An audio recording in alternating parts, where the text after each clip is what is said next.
एक real estate project RERA में registered है, इसका मतलब ये गारंटी नहीं है कि आपको आपका घर टाइम पर मिलेगा। आप सोच रहे होंगे कि मैं जो हर बार ये कहता है कि रेरा में रजिस्टर है या नहीं प्रोजेक्ट, ये देखिए फिर घर बुक कीजिए, ये अचानक क्या कह रहा हूँ। पर ये मुझे कहना पड़ रहा है क्योंकि मैंने एक ऑर्डर पढ़ा जिसने शायद मेरी आंखें थोड़ी बहुत जो धुंधली पड़ी थी उसे खोल दिया। क्यों मैं कह रहा हूं कि रेरा में प्रोजेक्ट रजिस्टर है, तो इसका मतलब ये नहीं है कि आपको प्रोजेक्ट टाइम पर ही मिलेगा। ये मैं आपको बताऊंगा, तो जुड़े रहिए हमारे साथ इस वीडियो के अंत तक। नमस्कार, मैं हूं वरुण सिंह और आप देख रहे हैं स्क्वायर फीट इंडिया।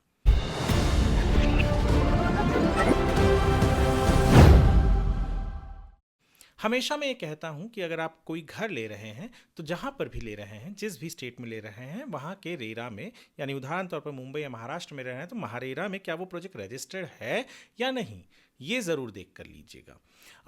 क्योंकि आपको इससे बहुत सारी चीज़ें पता ज़रूर चलती है कि ये प्रोजेक्ट लीगल है, इलीगल है या क्या नहीं है, क्या है इसमें, प्रोजेक्ट में कितने इमारत, इस कितने फेजेस में है, कितना फ्लोर है, ये सब कुछ पता ज़रूर चलता है।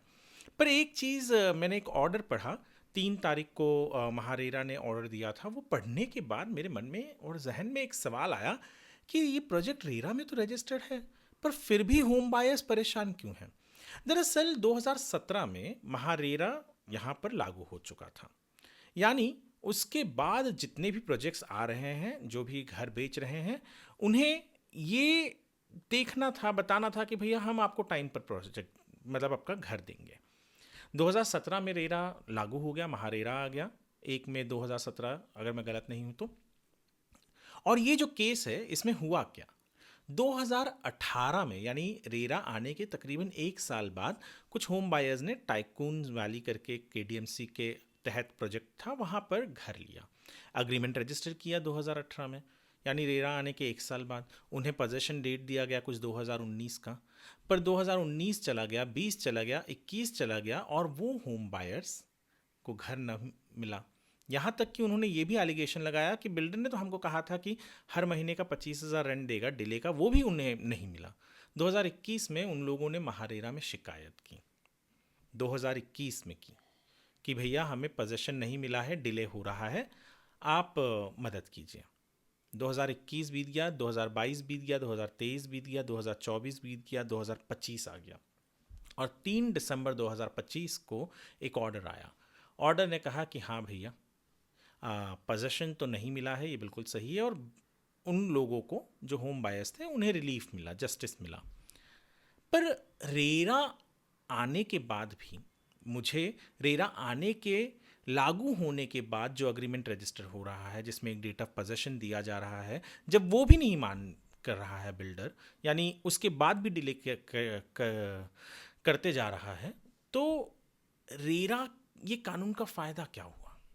यानी आपके आने के बाद, महारेरा लागू होने के बाद, अग्रीमेंट 2018 में करते हैं, आपको आके 1 साल हो गया, 2019 का डेट देता है, पर बिल्डर नहीं दे रहा है आपको पोजीशन। चलिए 1 साल का और हम समझ सकते हैं, 2019 की जगह 2020 हो गया, फिर भी पोजीशन नहीं मिल रहा है, 2021 में भी पोजीशन नहीं मिल रहा है। वो होम बायर्स परेशान होकर आपके पास आ रहे हैं, और आपके पास आने के बाद हमने तो यही सुना था कि महारेरा में या रेरा के तहत 60 से 90 दिन के अंदर, चलिए 3 महीना, 4 महीना पकड़ लेते हैं, 6 महीना पकड़ लेते हैं, इतने टाइम के अंदर आपको ऑर्डर मिल जाना चाहिए, न्याय मिल जाना चाहिए। पर यहाँ तो 5 साल हो गए, 2021 से 2025, और फिर भी वो होम बायर्स को घर का पता नहीं अभी, क्योंकि ऑर्डर तो यही है कि आप इनको इंटरेस्ट दीजिए, और जो भी घर की कीमत है उसमें अगर इंटरेस्ट ज़्यादा होता है, इंटरेस्ट का जो अमाउंट बिल्डर को होम बायर को देना है, और अगर होम बायर को जो पैसे देने हैं उसमें कट हो सकता है तो कट कीजिए। मैं उस चीज़ में जाना भी नहीं चाहता, मेरा बस सवाल इतना है कि क्या जो हमारे यहाँ कानून बन रहे हैं, उन कानूनों के अंदर ठीक तरीके के प्रावधान नहीं रखे जा रहे हैं कि होम बायर्स को अगर न्याय मिलना है और इतना देर होना है, तो ये कानून का सही फ़ायदा हो रहा है या नहीं हो रहा है। इसे सशक्त करने की ज़रूरत तो है, और सख्त ज़रूरत है, वरना ऐसे बहुत सारे केसेस होंगे कि जहाँ पर बिल्डर ने रेरा आने के बाद भी अग्रीमेंट बनाया है, और अग्रीमेंट में डेट जो दिया है पोजीशन का, उसमें घर नहीं दे रहा है, कुछ नहीं दे रहा, और होम बायर परेशान है, यहाँ वहाँ घूम रहा है। तो फिर कानून का फ़ायदा नहीं होता। कानून जब मेरे काम समय पे नहीं आया तो उसका मुझे कोई फ़ायदा नज़र नहीं आता। खैर, ये तो एक केस है, ऐसे बहुत सारे केसेस होंगे।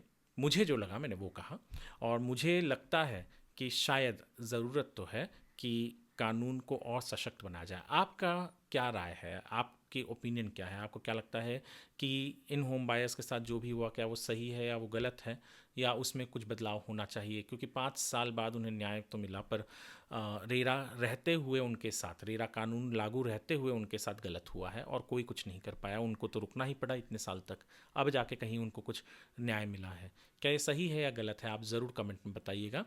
ये वीडियो हमने स्क्वायर फीट इंडिया के लिए बनाया। हमने इस ऑर्डर के ऊपर एक पूरा आर्टिकल लिखा हुआ है squarefeetindia.com पर, आप वहाँ जाकर ज़रूर पढ़िएगा ताकि आपको समझ में आ सके कि किस तरीके से न्याय प्रणाली चलती है। एक होम बायर के लिए इन्फॉर्मेशन ही किंग है, और इन्फॉर्मेशन है तो आप डिसीजन लेते वक्त बहुत सशक्त होकर डिसीजन ले सकते हैं। तो ज़रूर पढ़िएगा ये आर्टिकल। हमारे चैनल स्क्वायर फीट इंडिया को सब्सक्राइब कीजिए अगर हो सकता है तो। चैनल के इस वीडियो को हमारे लाइक और शेयर कीजिए, और वीडियो देखने के लिए आपका धन्यवाद।